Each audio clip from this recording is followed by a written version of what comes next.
Participants, you all. Perfect. Right, let us crack on. Okay, so where are we at this morning with our hip mobility stuff?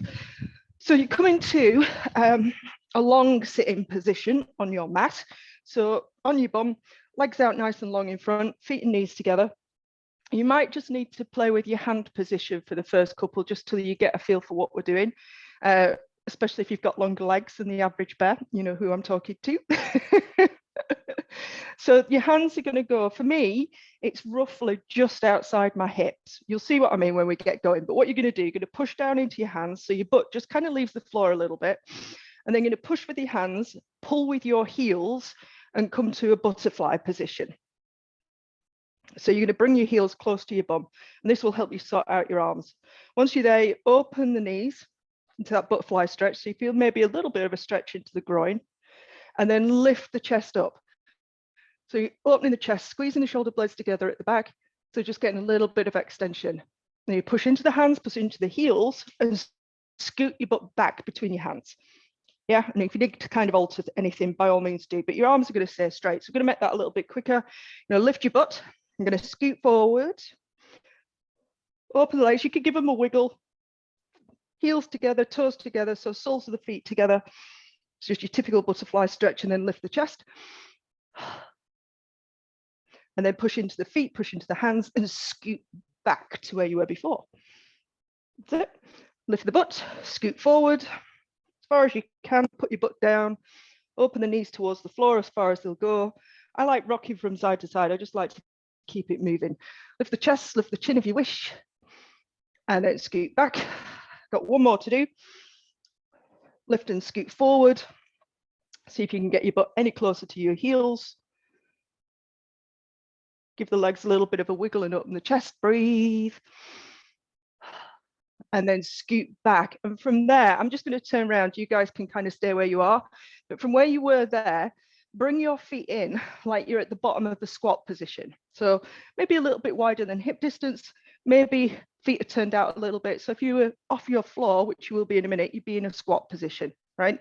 Then the fists are going to come down behind you. You're going to lift your butt up. And then have a wriggle about until you feel like you're like the bottom of a squat, but without the work going through the legs. The legs are fairly free at this point. And all we're going to do from there is you're going to take your right leg out. So the foot's lifting, sole of my foot is coming up. I'm on the outside edge of my foot, and I've pushed my knee back as far as it will go, and then back to straight. Other side, push it out, and back to center. And then you're going to go the other way. So you're going to drop one knee in, touch the floor, if it will, and back up, and the other, and back up. Same again, you're going to go one out, or one in, doesn't matter. Out, out, and then in, all the way in, and all the way in. Same thing, out, out, in, and I'm not doing them in any particular order, I'm just kind of working my way through it. And then you can do one out, one in. And if at that point you want to put your butt down to do the windscreen wipers, so you could take the weight off your hands, that's fine. I'm aware that there's quite a lot of work through the fists when you're doing that. So all I'm doing is windscreen wiper in the legs, switching from side to side. If you want to do that, no hands, no hands. Oh, she says, nearly falling over. You can have a play with your hands.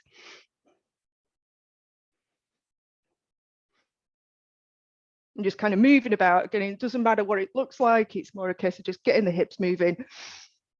Oh, getting the rest of us moving as well. Let your body go. Let your body twist with the movement. And make that your last one. And then we're going to come into some rotation. So I'm liking these rotation exercises at the moment. So we're going to lie flat down on the mat, flat out on your back. You're going to take your right arm up to the sky and make a fist, and bend your right leg in towards your chest. So right arm, right leg. The fist is going to stay pointing to the ceiling. That's the tricky bit. Your hand's going to go all over the place. Usually I put something on to balance so that you so you know where your hand is, but we'll see how we go. The left hand is going to go overhead. You're going to bring your right knee all the way over your body, right to the floor. So my right arm is still pointing to the ceiling. I'm resting my head on my left bicep. My right knee is on the floor. And my right arm is still pointing to the ceiling. And then from there, you're going to start to straighten your right leg. So as you straighten your right leg down towards the other foot, there'll be a space between the feet. Keep breathing.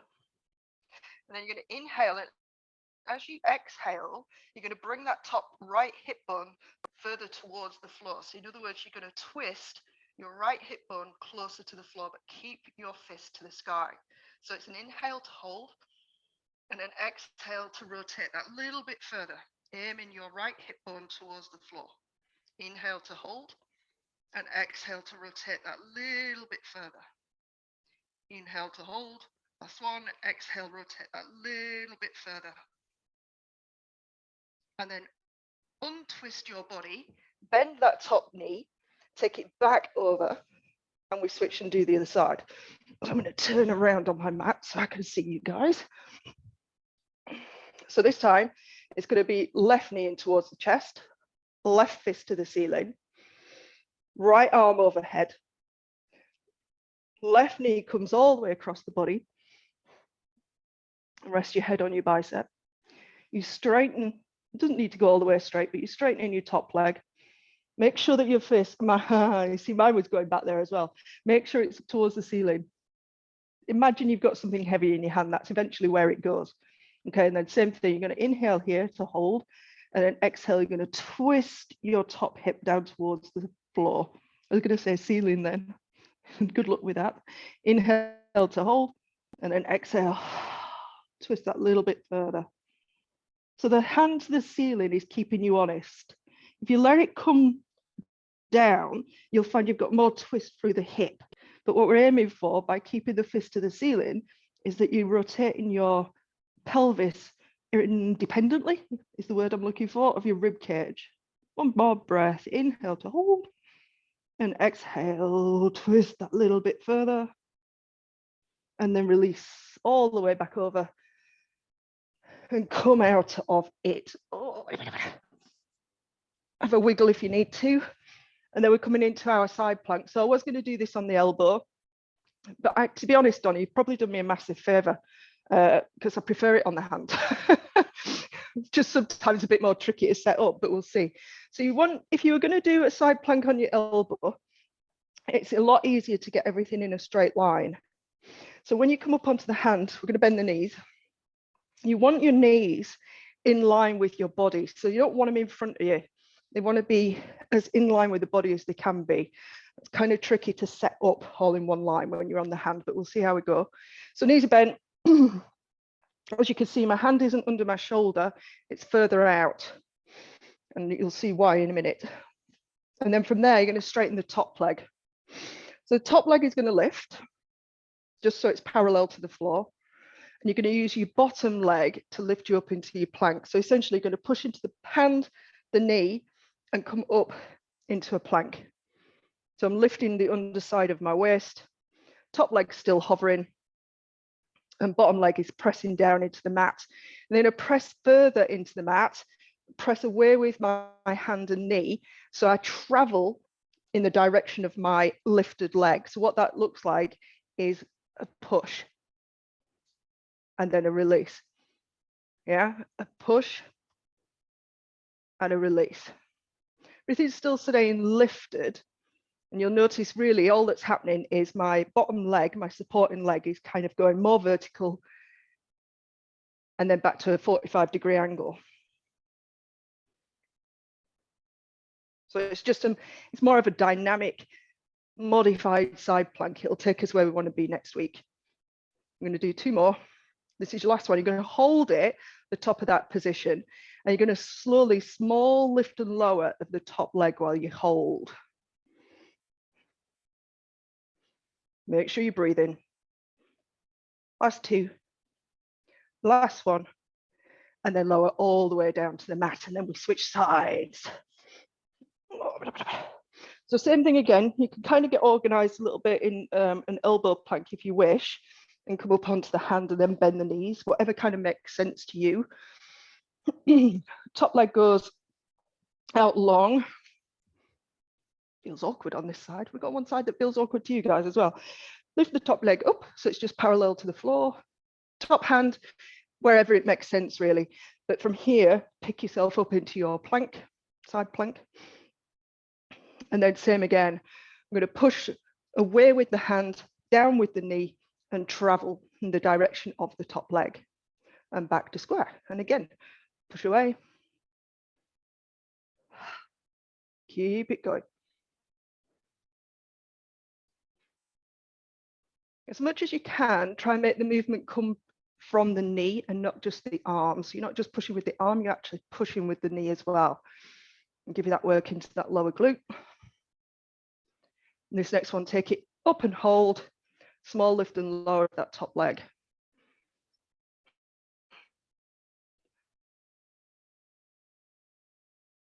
And last one, lower it down and lower everything back down to the mat. Nicely done. That wasn't bad at all. I mean, just turning around. So we're coming into our bridge work. Excuse me. Single leg bridge this time, but we're going to do it with the toes up, so on the heels. But we're going to go feet and knees together for a change. Lots of different bridges this week. All right, so lie yourselves down, feet and knees together. Heels a comfortable distance from your butt so that you can actually lift the toes up a little bit. Yeah, so you're flexing at the ankle joint. So you want to be in a position, if you're too close to your bum, you won't be able to get your feet off the floor. So choose a position where you can actually flex the ankle joint. Same as we've been doing all week, gently flatten out your lower back into the mat and then lift the hips up. Now I'm not going to say squeeze the thighs together because that might just be a little bit too much, but I want you to have a sense that you are drawing them together at least. In other words, don't allow them to flop out. So you should be feeling some work on the inner thighs even here. You start to sink, lift your hips up again. You will start to sink. So from there, keeping the knees together, all you're going to do is straighten out your left leg. So straighten out the left leg, knees together, and then bend it back in. Lift the hips, because you will be sinking.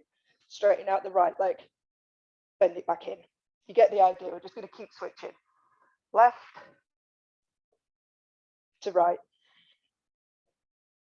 Keep checking in with the hips, making sure you're not sinking. You should start to feel some work in the glutes. You might be feeling some work in the hamstrings. Also, if you're keeping your feet nicely flexed, I'm hoping that you're going to feel some work down the front of the shin as well, which doesn't often get work out, but is important when you're running. You can hear it in my voice now. I'm starting to fatigue, going like that. Oh, I'm struggling to talk to you. Last two. And last one. And then lower the hips down. Well done. I like it when there's only two because you're bigger. I can see what you're doing. Cool. No, it's not you, Andrea. It's Nicola I'm thinking of. I've got somebody who was asking questions about the 90-90 lunges and she's not on. So I'm going to teach it like I was going to teach it. And then I will do a separate video for her on this. Right, so 90-90 lunges, we're back to that again. Slight variation today. So you're going to come to your 90-90 position.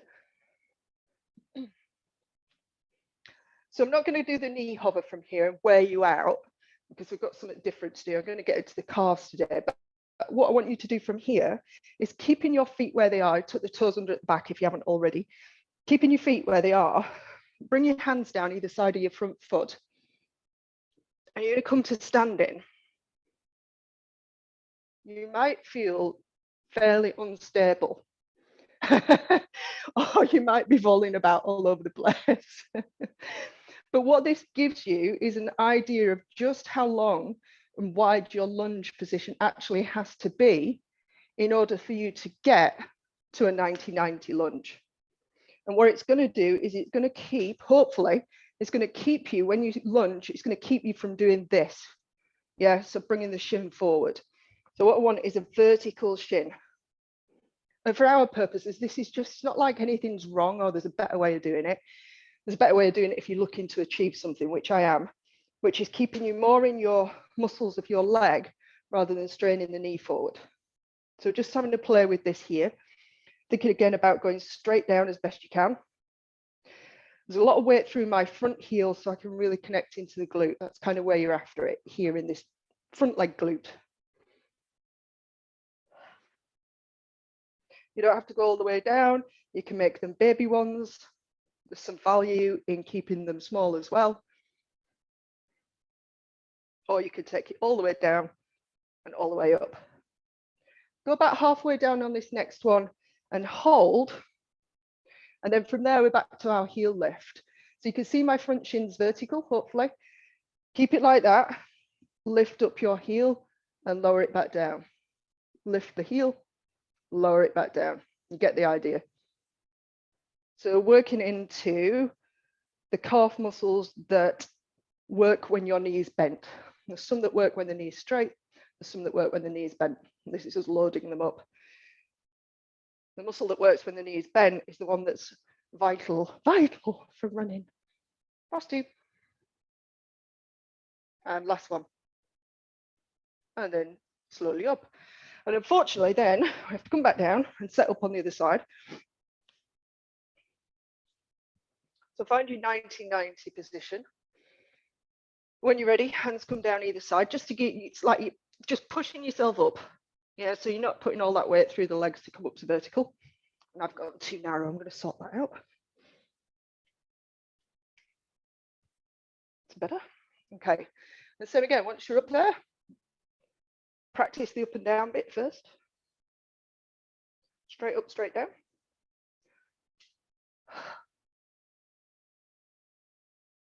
I'm feeling every one of those 2,500 feet of ascent that I did yesterday. Nicely done, chaps. Well done.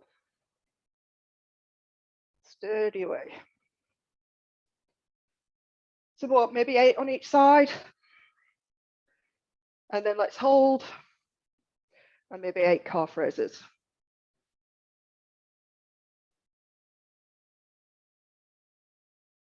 Nicely done. Keep going. Last couple. And last one. Beautifully done. Push all the way out of it and then give your legs a little bit of a wiggle.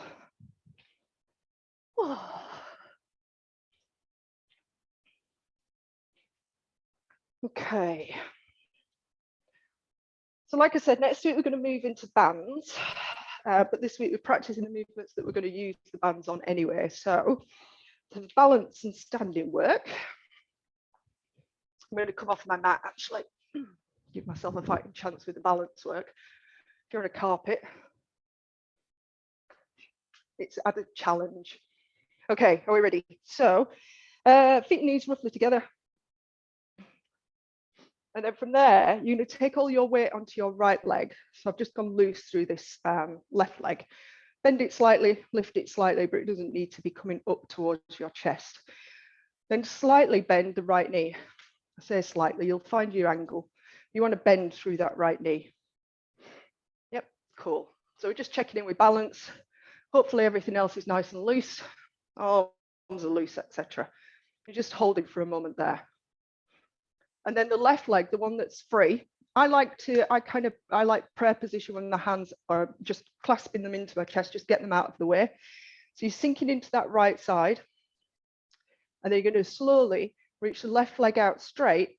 The toe is going to tap, and then you're going to bring it in. Tap it out, bring it in. So it gives you the opportunity to get your balance when you tap the toe. But ideally, you don't want to be putting too much weight through it. All the weight is through this standing leg. And we're going to go 3 more. 3, 2, and last one. And then we're going to switch sides. So it's all about maintaining stability on the standing leg. Roughly, the bend in the knee is what you would, it's about the knee bend that you would get when you're in that stance phase of running. So when you take the weight through the leg.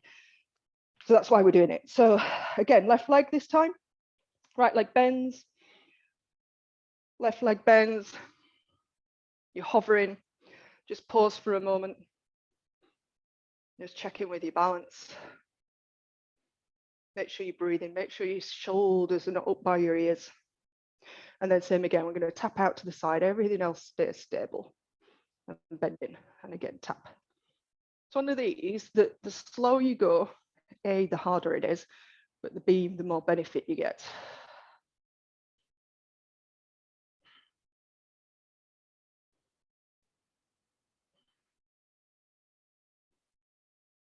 Last two.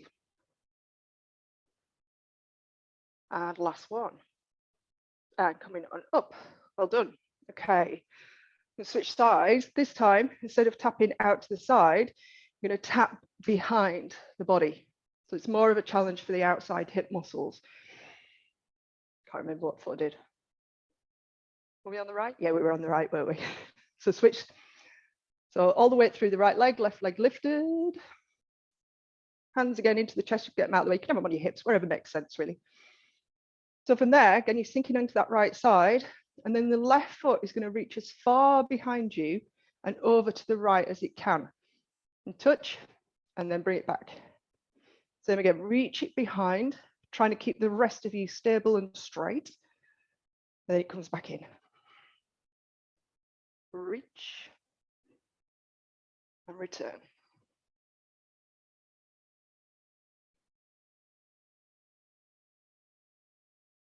Good stuff. Oh, lost my balance. Last two. And last one. And switch sides. If you need to give it a wiggle and a jiggle and a shake, feel free. Usually a lot of work through the ankles on that one. Same thing, switch over to the left. So weight through the left leg, slight bend in the right as you pick it up. Sink yourself down on the left. Hold for a moment, and then when you're ready, you're going to reach that right leg behind and over to the left as far as it will go. And then bring it back. Reach and return.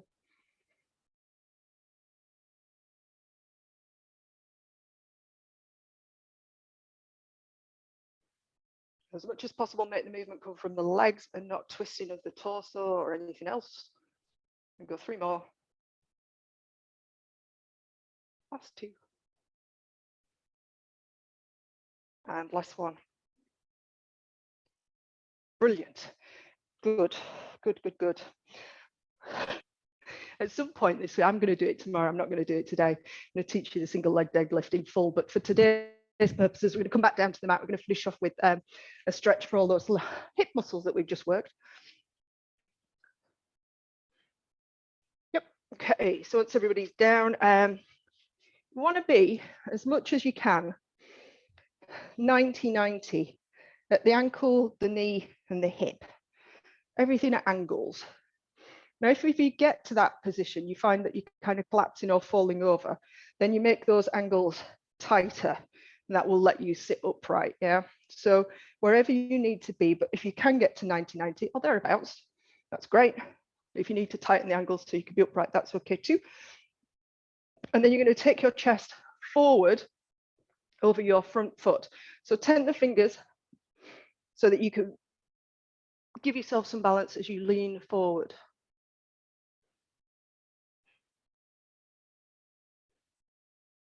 And just hold and breathe.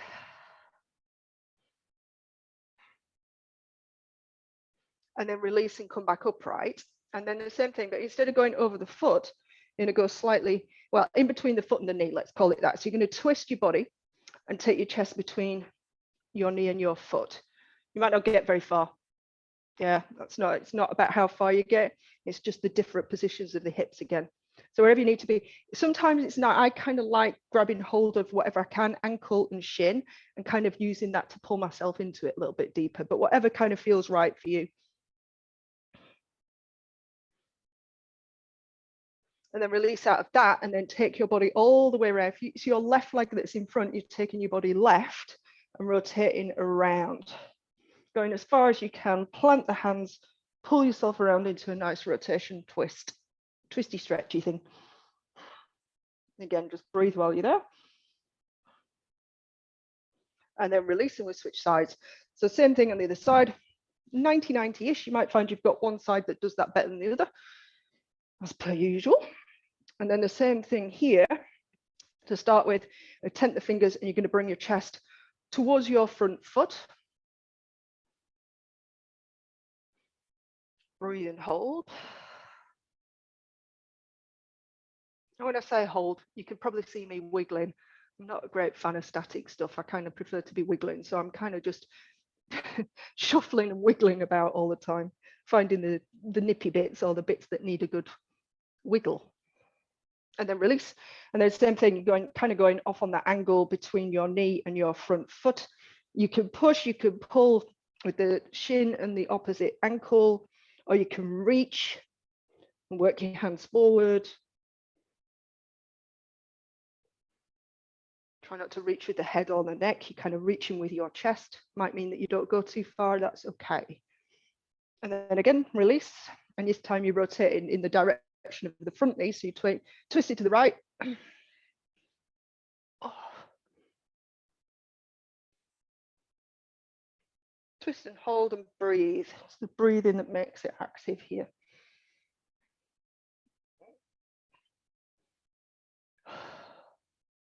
And then release out of that. Oh, and we are done.